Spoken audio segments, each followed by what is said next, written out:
So my name is Nicholas Casa. I work for an agency called Full Access. I'm the Community Outreach Coordinator, Youth Transition Specialist, Case Manager, and Community Relations. Nick is in a wheelchair because Nick has CP, right? Yep. And so Nick is one of the guys that I go with to different schools for the Look Me in the Eye campaign, which is sponsored by Full Access and also Oregon Supported Living Program. Yes, September is Look Me in the Eye Month to break down barriers between those with disabilities and our communities that which we live, so that people can see that we are active, respected members of our communities. It feels demeaning. I mean, it feels like I'm less than a person. They don't see me, they just see this diagnosis, and that's the last thing you want. So, And why is that so important to you? well, let me ask you, Rick.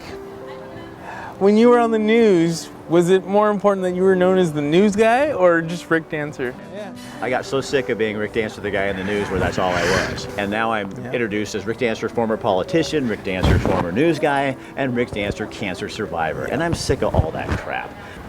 If you're looking at people in the eye, then you can't judge them because they're just like you.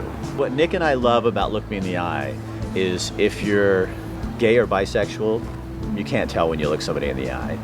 Democrat or Republican, you can't tell if you look somebody in the eye. You can't see skin color? Kind of opens up doors, doesn't it? Yep.